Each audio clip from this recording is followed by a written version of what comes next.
Hello friends, अब हम लोग पढ़ेंगे power flow equations. Power flow equations हमारी क्या होती है? एक ऐसी इक्वेशन जिसमें हम लोग क्या करते हैं, पावर फ्लो के बारे में जानते हैं कि हमारी ट्रांसमिशन लाइंस में पावर कैसे सोर्स टू लोड में हमारी क्या होती है, फ्लो होती है। ठीक है, तो आज हम उसी के बारे में पढ़ेंगे। पावर फ्लो के बारे में बताती है पावर फ्लो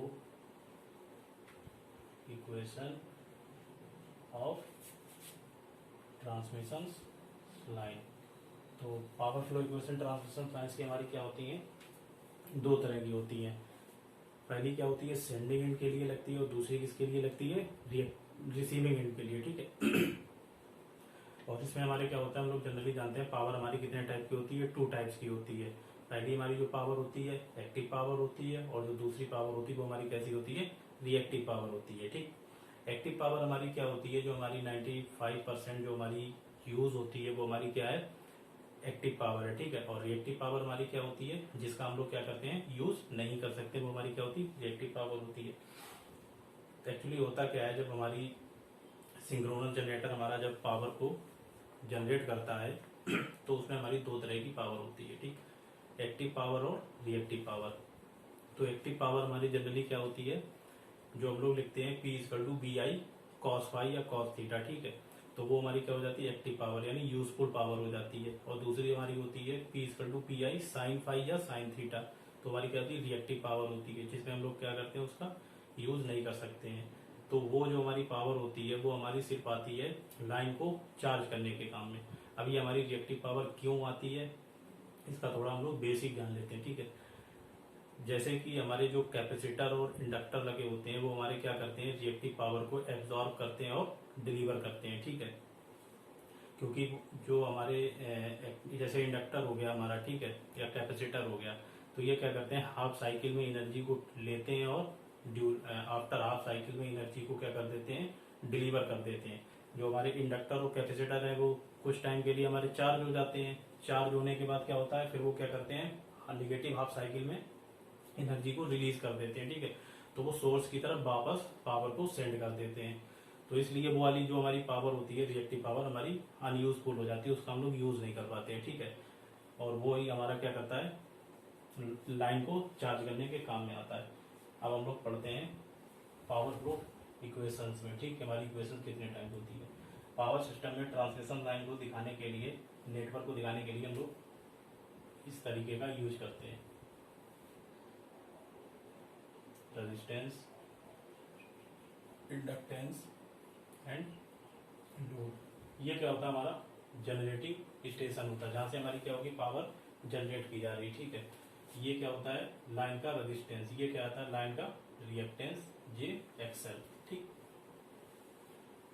अब यहाँ पर क्या होता है, हमारा सेंडिंग एंड वोल्टेज होता है। ठीक। यहाँ क्या होता है, सेंडिंग एंड करंट होती है। सेंडिंग एंड क्योंकि हमारी एसी होती है, तो इसके साथ क्या होता है, हमारा कुछ एंगल होता है, क्योंकि स्टेटर और रोटर के बीच का एंगल ये क्या होता है, डेल्टा। या क्या होता है, रिसीविंग एंड एंगल 0 डिग्री। यहाँ पर हाइयर पोटेंशियल, यहाँ पर लोअर पोटेंशियल है, इसीलिए हमारा क्या होगा, पावर यहाँ पे फ्लो हो जाएगी, यानी इस पॉइंट से इस पॉइंट पे हमारी पावर क्या होगी, ट्रांसफर हो जाएगी। ठीक। अगर यहाँ पर सेम होता, यहाँ भी डेल्टा होता, यहाँ भी डेल्टा होता, सपोज यहाँ पर 30 डिग्री होता है, यहाँ भी 30 डिग्री होता, तो हमारी क्या पावर क्या करती, फ्लोट करती इसमें, या फ्लैट लाइन आती इसमें, बस तैरती रहती, और हमारी क्या होती, जाती नहीं, फ्लैट करती रहती, इधर से इधर, इधर से इधर। ठीक। अगर यहाँ पर हमारा क्या हो गया, लोड ज्यादा हो गया, एंगल ज्यादा हो गया, यहाँ पर कम हो गया, तो ये क्या करेगा, सारी पावर यहाँ पर क्या हो जाएगा, हमारा लोड पे हमारी क्या होगी, पावर ज्यादा होगी। तो पावर ज्यादा होने से हमारा क्या नुकसान हो जाता है, पेरेंटी इफेक्ट आ जाता है, जिसके बारे में हम लोग आगे चर्चा करेंगे जब वोल्टेज रेगुलेशन पढ़ेंगे। ठीक। तो यहाँ पर जो हमारी पावर है, एपरेंट पावर है हमारी सेंडिंग एंड पर, तो अपरेंट पावर क्या होती है, reactive active power plus reactive power. ठीक। सेंडिंग एंड की active power plus reactive power. यहाँ पर क्या हो जाएगी, रिसीविंग एंड की अपरेंट पावर क्या हो जाएगी, सेंडिंग एंड की reactive power plus receiving end की रिएक्टिव पावर। तो ये हमारी क्या हो जाएगी, क्या होगी, पावर होगी। ठीक है। सेंडिंग एंड की रिएक्टिव पावर। यहाँ पर क्या कहते हैं, ये हमारी कैसी रहती है, एक इमेजिनरी रहती है। ठीक। क्योंकि हम लोगों ने बताया था रिएक्टिव पावर हमारे चार्ट में यहाँ पर जे आ जाएगा। अब देखते हैं हमारे पास दो इक्वेशंस होती हैं। पहले हम लोग देख लेते हैं रिसीविंग एंड पर। हम लोगों को क्या होती है, दो तरह की पावर होती है, ठीक है। पहली क्या होती है एक्टिव और दूसरी रिएक्टिव, उसी के बारे में हम लोग देखेंगे। तो यहाँ पर रिसीविंग एंड पर हम लोग क्या लगाते हैं एक्टिव पावर के लिए पी एट रिसीविंग एंड, तो क्या हो जाएगा V S B R upon XL cos beta minus delta minus यहाँ हो जाएगा A V S square upon XL cos beta minus alpha. ये क्या हो गई हमारी रिसीविंग एंड पर पावर होगी, ठीक, रिसीविंग एंड पर पावर होगी। अब यहाँ पर हम लोग क्या करेंगे रिएक्टिव पावर लिखेंगे एट रिसीविंग एंड पर। क्या हो जाएगी B S B R upon XL sine beta minus delta minus A यहाँ पर आपका बी आर स्क्वायर, यहाँ पर आपका बी आर स्क्वायर क्योंकि रिसीविंग एंड का है ना, B R square upon XL sine beta minus alpha. ये हमारी क्या होगी एक्टिव पावर के लिए हो गया, ये रिएक्टिव पावर के लिए हो गया। ये किसके लिए हो गया एक्टिव पावर, ये हो गया एक्टिव पावर के लिए, और ये किसके लिए हो गया रिएक्टिव पावर के लिए। अब हम लोग क्या करेंगे, अभी हम लोगों ने क्या किया रिसीविंग एंड पर लगाया, अब हम लोग क्या करेंगे सेंडिंग एंड पर देखते हैं। ये हमारी किस पे होगी रिसीविंग एंड पर। अब हम लोग देख लेते हैं सेंडिंग एंड पर।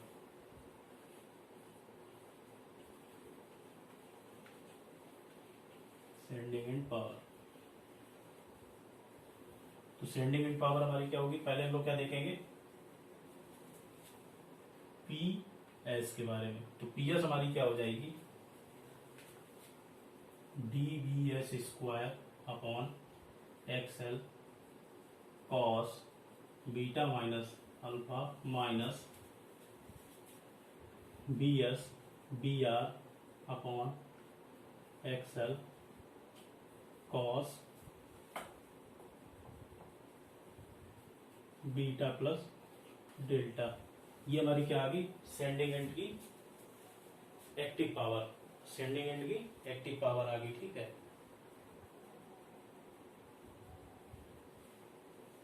अब हम लोग क्या करेंगे सेंडिंग एंड की रिएक्टिव पावर देखेंगे।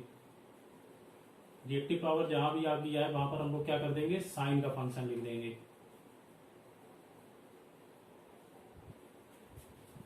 क्योंकि जो रिएक्टिव पावर होती है वो क्या होती है, जो हमारा पावर फैक्टर जब आता है P equal to V I sine phi, तो हम लोग हर जगह क्या करेंगे साइन लिख देंगे, ठीक। तो ये हो गई हमारे पास, ये हो गई हमारे पास रिसीविंग एंड की, ये हो गई हमारे पास रिसीविंग एंड की।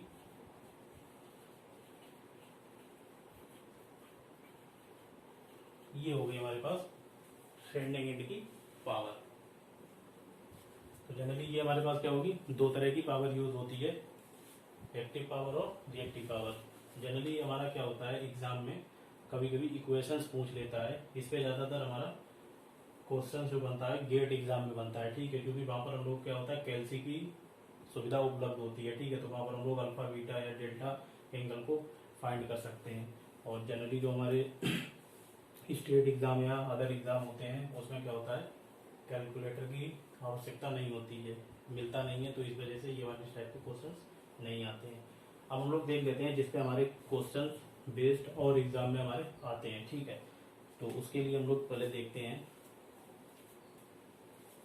तो अभी तक हम लोगों ने क्या किया था, लास्ट लेक्चर्स में हम लोग क्या कर चुके थे एबीसीडी पैरामीटर्स के बारे में पढ़ चुके थे। अब हम लोग क्या करेंगे उसका यूज करेंगे इन ट्रांसमिशन लाइंस में। कैसे यूज करेंगे, अब हम लोग अल्फा ए और डी की वैल्यूज हम लोग क्या करेंगे पुट करेंगे। कैसे पुट करेंगे, अब हम लोग किसके लिए करेंगे शॉर्ट ट्रांसमिशन लाइन के लिए,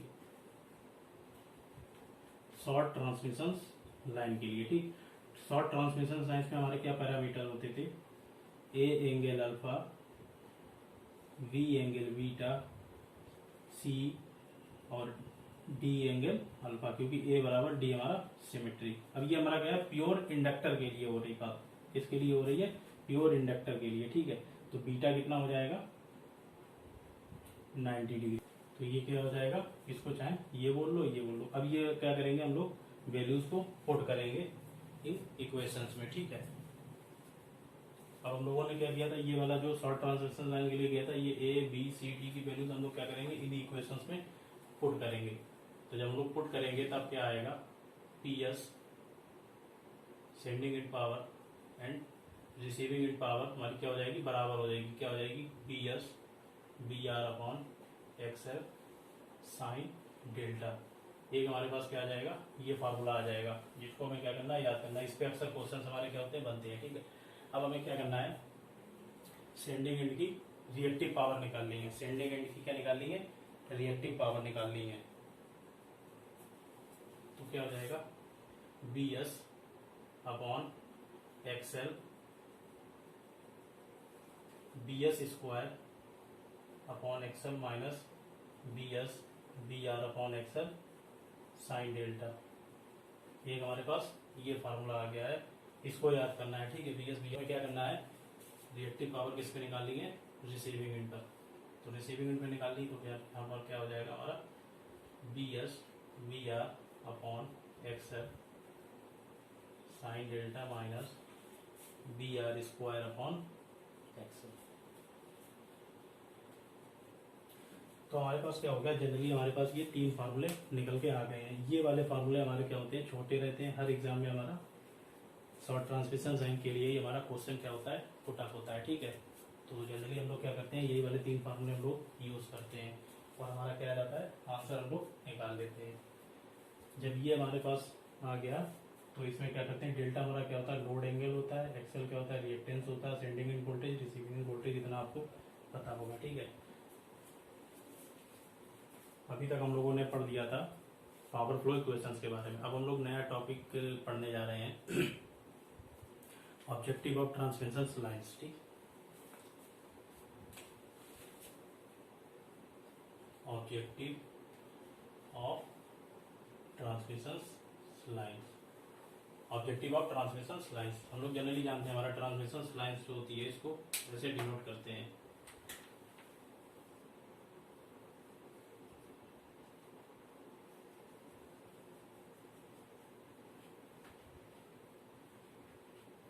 यहाँ क्या हो गया, sending end current, receiving end current.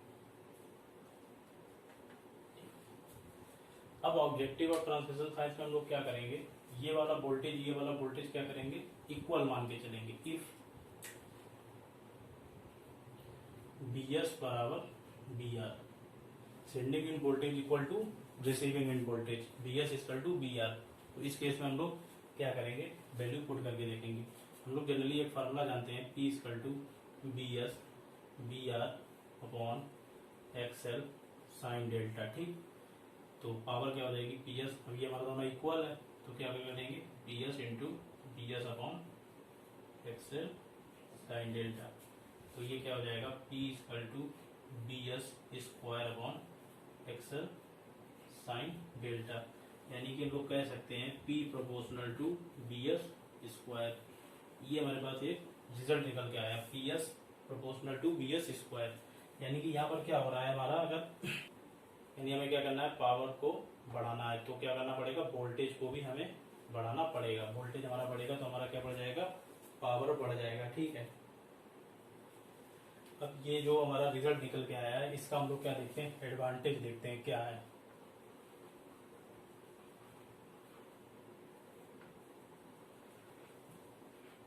Advantages of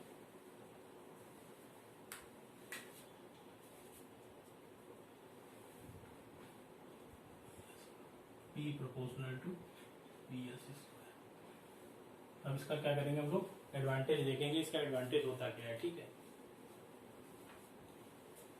तो हमारे पास ये तो हमें पता ही है,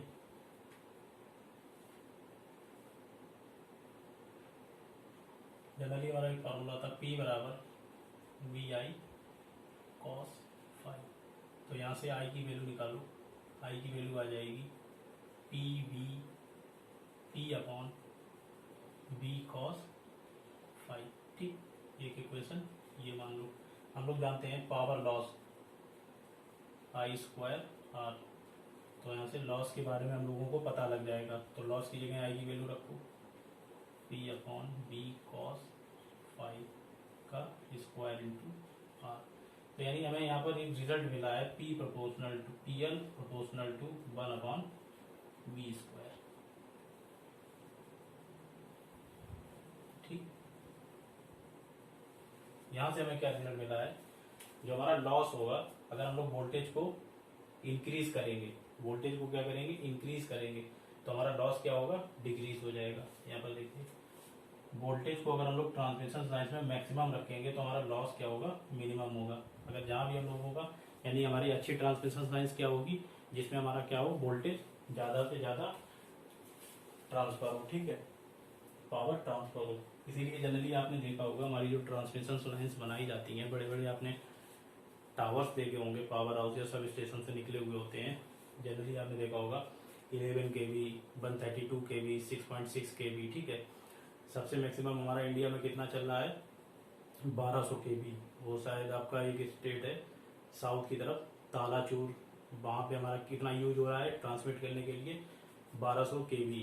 ये अब तक का सबसे मैक्सिमम पावर है जो हमारा दुनिया में हमारी यूज हो रही वर्ल्ड में, ठीक है। और जनरली जो सेकंड प्रायोरिटी है हमारी हाई है 765 kV, ठीक है। 675 kV हमारा जनरली यूज किया जाता है। ज्यादा हमारा क्यों यूज किया जाता है, क्योंकि हमारा क्या होगा, पावर लॉस कम हो जाएगा। अभी क्वेश्चन और उठ रहा होगा कि मतलब ज्यादा से ज्यादा हम लोग बहुत ज्यादा कर दें 1200 kV, तो देखिए क्या होता है हमारे पास, जब इसमें ट्रांसमिशन लाइन में कंडक्टर में हमारी जब करंट फ्लो होती है तो उसके कारण क्या हो जाता है, हमारा लॉसेस भी आते हैं, जो कि हमारा दिख रहा होगा I²R लॉस, ठीक। तो जब वोल्टेज हमारा बहुत ज्यादा हो जाता है तो करंट भी तो कुछ ना कुछ इफेक्ट अपना डालेगी, ठीक है। तो इसकी वजह से क्या होता है, हमारा जो कंडक्टर का जो इंसुलेशन होता है वो हमारा क्या हो जाता है, मेल्ट कर जाता है, हीट अप हो जाता है। तो इस वजह से हम लोग एक लिमिट होती है, उसी पर ही हम लोग वोल्टेज को ट्रांसमिट करते हैं, उससे ज्यादा बियॉन्ड में हम लोग नहीं जाएंगे, ठीक है। तो ये हमारा क्या हो गया, पावर के बारे में हम लोगों ने यहाँ पर देख लिया, यानी कि वोल्टेज हमारा क्या करेंगे, इंक्रीज करेंगे तो हमारा लॉसेस क्या हो जाएंगे, कम हो जाएंगे, ठीक है।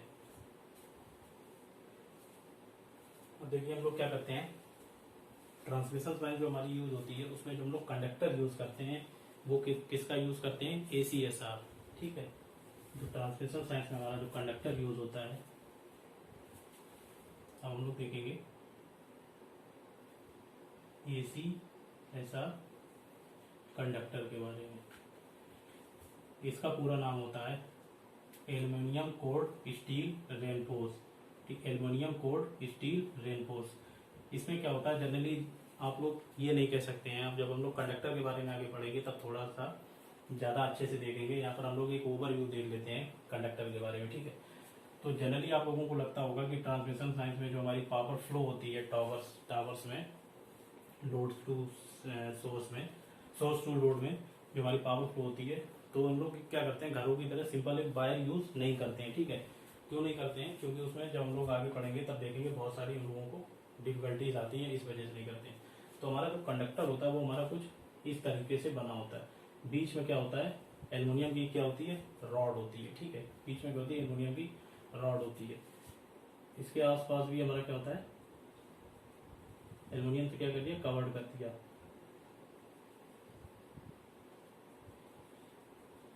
कुछ स्ट्रक्चर इस टाइप का होता है। इसमें क्या होते हैं, स्टैंड्स पड़े होते हैं एल्युमिनियम के। ये जो हमारा होता है ये होता है कंडक्टर। क्या होता है, कंडक्टर। लीकेज इंडक्टेंस की वजह से हम लोग क्या करते हैं, इसको